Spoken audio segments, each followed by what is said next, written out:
अस्सलामुअलैकुम जनाब, आप सब लोगों को मुबारकबाद। पाकिस्तान की पूरी कौम को मुबारकबाद, पाकिस्तान की हुकूमत को मुबारकबाद, पाकिस्तान की रियासत को मुबारकबाद, पाकिस्तान की फ़ौज को मुबारकबाद, पाकिस्तान की तमाम फोर्सेस को, एयरफोर्स को, नेवी को जो है बहुत बहुत मुबारक हो।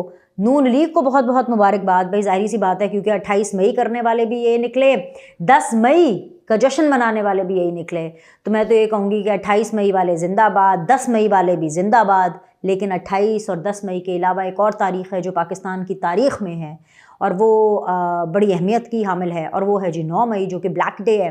सो 28 मई वाले ज़िंदाबाद, 10 मई वाले ज़िंदाबाद, 9 मई वाले मुर्दाबाद। भाई ज़ाहिर सी बात है, जो पाकिस्तान के अंदर फितना फसाद बर्पा करते हैं, जो हेट्रेट की सियासत करते हैं, जो नफ़रत की सियासत करते हैं, उनको तो पाकिस्तान के अंदर पाकिस्तान के साथ मोहब्बत का उनका जो दावा है वो गलत है, खोखला है। इससे ज़्यादा तो और कुछ भी नहीं है। ज़ाहिर सी बात है, रंगबाजियाँ और क्या है।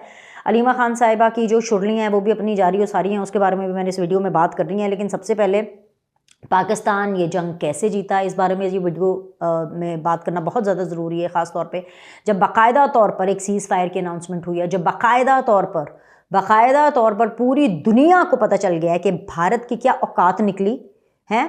पल्ले नहीं तेला आते कर दे मेला मेला, ये वो वाली हालात थे इनके कि बार बार धमकियां और तरियां ऐसे लगा रहे थे जैसे पता नहीं वो क्या कर लेंगे पाकिस्तान के साथ। लेकिन असल में जो भारत की औकात निकली है पाकिस्तान की फोर्सेस के सामने, पाकिस्तान के अवामी जज्बे के सामने, वो ये निकली है कि फजर से लेकर असर तक बस ये सिर्फ उनकी औकात निकली है कि ये चंद घंटे का जो बेसिकली पाकिस्तान की तरफ से रिएक्शन था, रिटेलिएशन थी, वो उनसे बर्दाश्त नहीं हुई। तो गल्ला है ना को लोग करा लो, बिल्कुल वैसे जैसे अभी थोड़ी देर पहले जिस टाइम पे मैं वीडियो रिकॉर्ड कर रही हूँ उससे कोई 1-2 घंटे पहले नरेंद्र मोदी आए अपने कौम से ख़िताब करने के लिए, और मोदी की जो आज की तकरीर थी और जो आज की तकरीर है वो एक हारे हुए शख्स की तकरीर है। चेहरे के तासुरात अल्फाज का साथ नहीं दे रहे। अल्फाज से अपनी फतह का दावा कर रहे थे मगर चेहरा बता रहा था कि मोदी अपनी सियासी ज़िंदगी की आखिरी जंग हार चुके हैं और अपना नाम इंडियन तारीख़ में एक नाकाम लीडर के तौर पर दर्ज करवा चुके हैं। जो नया रिकॉर्ड नरेंद्र मोदी ने बनाया ना, नाकाम तरीन फ्लॉप आदमी है भैया, आदमी ज़ीरो है, ज़ीरो अंडा ज़ीरो। मोदी का असल इम्तिहान अब शुरू होगा जब उसे हर दिन अपने ही लोगों को पाकिस्तान से जिल्लत आमेज शिकस्त का जवाब देना होगा।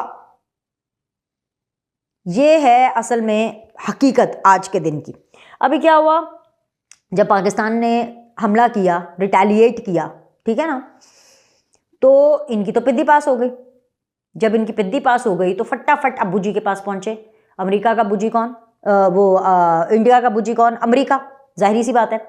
जब ये पहुंचे अब्बू जी के पास तो अब्बू जी ने कहा कि कोई मसला नहीं जी, हम आपको सॉर्ट आउट करते हैं, क्योंकि जाहिर सी बात है अमेरिका सो कॉल्ड एक सुपर पावर है, उनकी अपनी एक इंटेलिजेंस रिपोर्ट होती है। वो भी जाहिर सी बात है पाकिस्तान और भारत के जो कशीदा ताल्लुकात उनको देख रहा था। उन्होंने बाकायदा तौर पर उनको एक रिपोर्ट मिली जो अमरीकी इंटेलिजेंस ने तैयार की थी, और उन्होंने बताया कि भाई this is what India is doing, this is what Pakistan is doing. Bharat की ये करतूतें और ये उसकी औकात है, और इन रिटर्न पाकिस्तान का ये स्टांस रहा है। तो पाकिस्तान ने तो हर महाज के ऊपर, चाहे वो सफारती महाज हो, चाहे वो सियासी महाज हो, चाहे वो जंगी महाज हो, चाहे वो क्या कहते हैं कि नेवी का, आर्मी का, एयरफोर्स का, पाकिस्तान के नॉर्मल लोगों के जज्बों, बल्कि इनफैक्ट अमेरिका के अंदर बाकायदा तौर पर इसके ऊपर मजमून लिखे गए हैं, आर्टिकल्स लिखे गए हैं कि जब से पाक भारत कशीदगी शुरू हुई है, ये जो जंग शुरू हुई है 2025 की, तब से झूठ, प्रोपेगेंडा और फेक न्यूज़ के अंदर Bharat top of the list.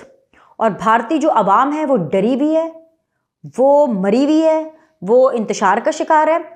In contrast to जो कि पाकिस्तान की आवाम है, जब से पाक भारत कशीदगी शुरू हुई, जब से ये जंग 2025 की शुरू हुई पाकिस्तान और इंडिया के बीच में, पाकिस्तान की आवाम का मोराल ऊपर चला गया। अब आप मुझे बताएं कि ये इंडिपेंडेंट जो जरीदे हैं ये वो लिख रहे हैं, तो इससे बड़ी कोई गवाही हो सकती है कि पाकिस्तान जो है वो किस हद तक पावरफुल है।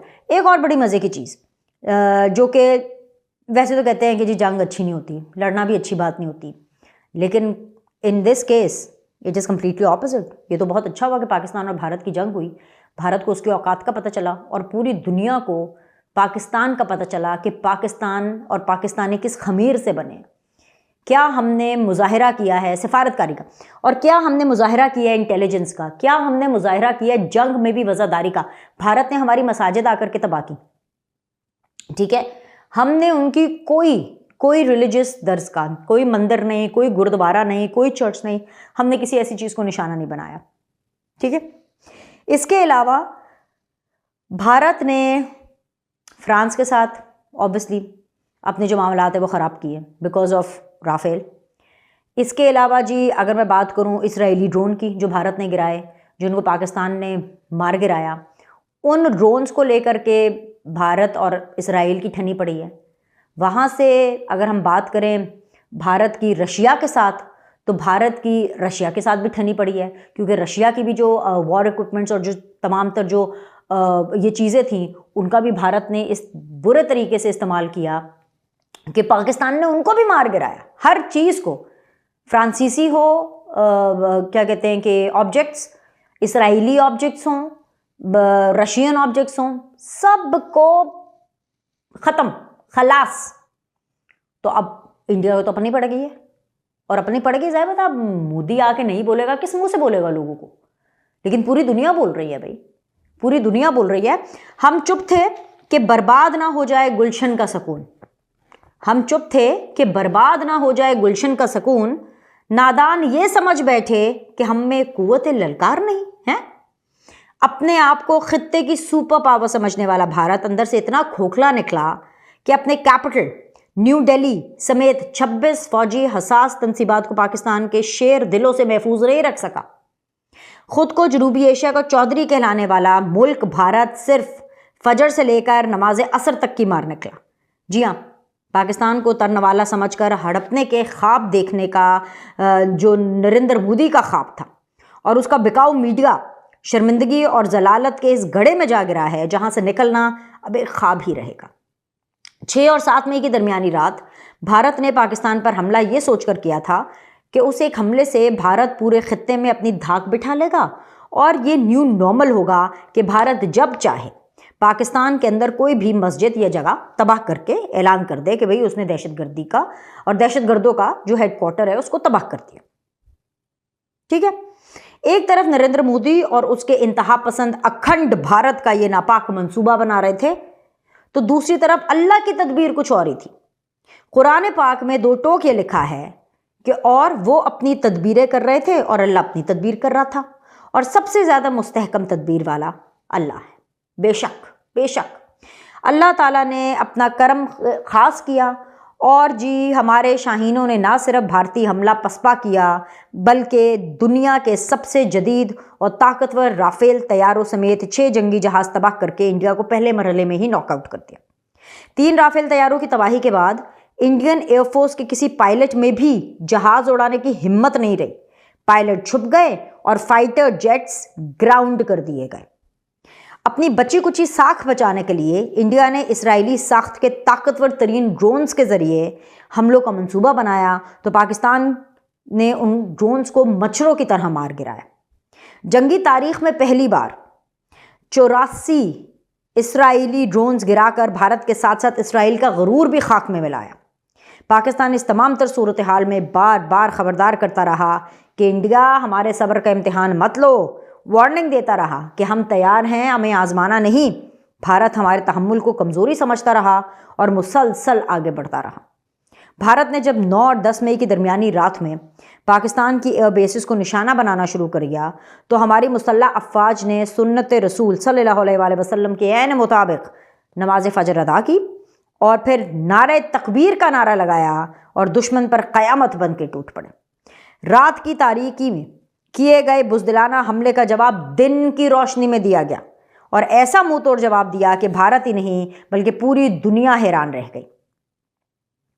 नई दिल्ली समेत पूरे हिंदुस्तान की हर उस जगह को चुन चुन कर निस्तो नाबूद किया गया जहां से पाकिस्तान के खिलाफ कार्रवाई की गई है। अरबों डॉलर मालियत के एयर डिफेंस सिस्टम को लम्हों में टगे टोकरी कर दिया गया।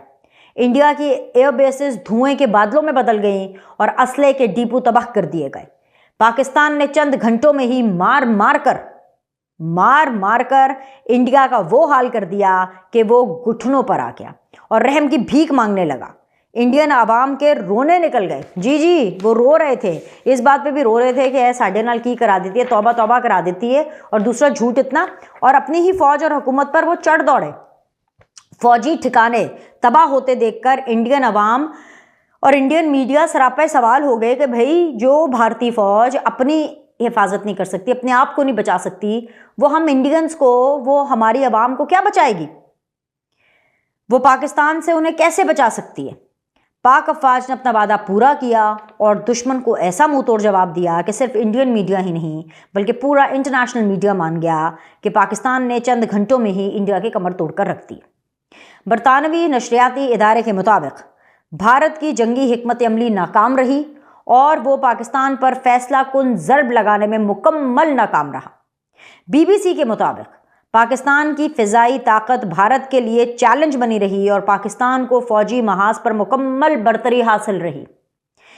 टेलीग्राफ ने पाक फ़िज़ाइया को फ़िज़ाओं का हुक्मरान डिक्लेयर करते हुए लिखा है कि राफेल जैसे जदीद भारतीय तैयारों की तबाही भारत के लिए तज़हीक आमेज़ शिकस्त है। नाज़रीन, 65 और 71 की जंगें हमने सिर्फ सुनी और पढ़ी थी, मगर 2025 की ये पाक भारत जंग, ये पाक भारत मुकाबला लम्हा बलम्हा अपनी आंखों से हमने देखा है। बतौर ऐनी शाहिद इसको पाकिस्तान की एकतरफा फतह करार दिया जा सकता है, क्योंकि भारत किसी एक शोबे में भी पाकिस्तान का मुकाबला नहीं कर सका। ज़मीन से लेकर फ़िज़ाओं तक और पाक फ़िज़ाओं से लेकर समंदर के गहरे पानियों तक पाकिस्तान छाया रहा और भारतीय फ़ौज अपने ज़ख्म चाटती रही। मोदी को लेने के देने पड़ गए और हमेशा के लिए अपने मुंह पर वो कालक मल ली जिसे वो मरते दम तक नहीं मिटा सकेगा। पाकिस्तान से जंग हारने और बरास्ता अमेरिका पाकिस्तान से जंग बंदी की भीख मांगने के बाद नरेंद्र मोदी ने अपनी हुकूमत और अपनी सियासी जवाल पर मुहर लगा दी। दूसरी तरफ अल्लाह ने पाकिस्तान को इज्जत से नवाजा और वज़ीर आज़म शहबाज शरीफ और सिपा सलार आज़म जनरल आसिम मुनीर को हमेशा के लिए सुरखरू कर दिया। बेशक इज्जत और ज़िल्लत मेरे अल्लाह के हाथ में है। पाकिस्तान हमेशा जिंदाबाद, पाक अफवाज पाइंदाबाद। अब ज़रा एक बात बस सिर्फ इस वीडियो के अंदर देखिए, बड़ी खुशी का दिन है, बड़ी खुशी का टाइम है, हम जंग जीत गए हैं, भारत को मुंह की खानी पड़ी है, मोदी को अपनी औकात पता चल गई है, उसकी अपनी आवाम खुद उससे सवाल कर रही है। वो सोनाक्षी सिन्हा एक्ट्रेस हैं, उनके वालिद साहब शत्रुघ्न सिन्हा भी एक्टर थे और अब वो कोई पॉलिटिशियन भी हैं, वो लिख रही हैं, वो कहती हैं कि जी जोकर मीडिया, अपने मीडिया को खुद ही वो कह रहे हैं। मतलब ये सब जो है दूध का दूध और पानी का पानी हो गया। अब मोदी माने ना माने, damn care, who cares about it, सच तो सच रहेगा ना, ठीक है। तो मसला ये है कि जाते जाते मैं इसलिए ज़्यादा 9 मई वालों के हवाले से बात नहीं करना चाहती, लेकिन इतनी बात कर लेती हूँ। जो अलीमा बाजी की शुरली हैं, वो शुरली ये है कि देखो जी, ये तो नवाज़ एंड मोदी रिलेटेड जो है गठजोड़ है और इनकी ये आपस की कोई सेटिंग है जिस वजह से ये सारा हुआ है। को खुदा का कुछ खौफ कर लें भाई। पता नहीं इस तरह के बयानात जो है वो PTI वाले क्यों इनको कहते हैं कि क्यों नहीं मना करते कि मत दें, क्यों अपने आप को इससे डिसोसिएट नहीं करते, क्यों इसको अपने इस तरह से डिसोन नहीं करते। तो ये तो तमाम तर जो बातें हैं ना, ये तो एक तरफ चल रही हैं। दूसरी तरफ ये बात बहुत ज़्यादा चल रही थी कि जी भाई नवाज शरीफ किधर हैं, नवाज शरीफ क्या ये वो। मैंने पहले ही बोला ना, जहाँ से मैंने वीडियो शुरू की थी, 28 मई वाले और 10 मई वाले, ठीक है, और फिर हैं जी 9 मई वाले। ये फ़र्क आपके सामने है। 28 मई नवाज शरीफ, 10 मई शहबाज शरीफ और 9 मई कौन? अडयाला में बैठे खान और PTI। सो ये एक्शन का, रिटेलिएशन का बड़ा फैसला होने से पहले एक बहुत हाई प्रोफाइल मीटिंग हुई। उस मीटिंग के अंदर नवाज शरीफ बिल्कुल मौजूद थे, ना सिर्फ मौजूद थे बल्कि उन्होंने अपना ख़ास किरदार अदा किया, उन्होंने रोल अदा किया, उन्होंने फुल टाइम पार्टिसिपेट किया, आइडियाज़ फ्लोट किए, अपना पॉइंट ऑफ व्यू बताया, ये बताया कि पाकिस्तान को इस टाइम पे क्या स्टांस अपनाना चाहिए। और फिर उसके बाद जब ये वाज़े तौर पर क्लियर हो गया कि this is the time when we have to retaliate, तो इसलिए तो उसके लिए ज़रूरी नहीं था कि नवाज शरीफ अलीमा बाजी की तरह शुरलियाँ छोड़ें या इमरान खान की तरह जेल से कोई भी ऐसे बयान दे दें कि जी आज के दिन भी हमारी मुलाकात में। भाई एक तरफ पाकिस्तान और इंडिया की जंग चल रही है, आपको अपना स्कोर सेटल करने की पड़ेगी। तो ये फ़र्क जान के जियो, मैं तो ये कहूँगी। वंस अगेन पाकिस्तान जिंदाबाद, पाकिस्तान पाइंदाबाद, पाक फ़ौज जिंदाबाद, पाक फ़ौज पाइंदाबाद, हमारी तमाम फोर्सेस जिंदाबाद, तमाम फोर्सेस पाकिस्तान की पाइंदाबाद। आपसे अगली वीडियो में मुलाकात करेंगे। लाइक करें, सब्सक्राइब करें। अल्लाह हाफ़िज़।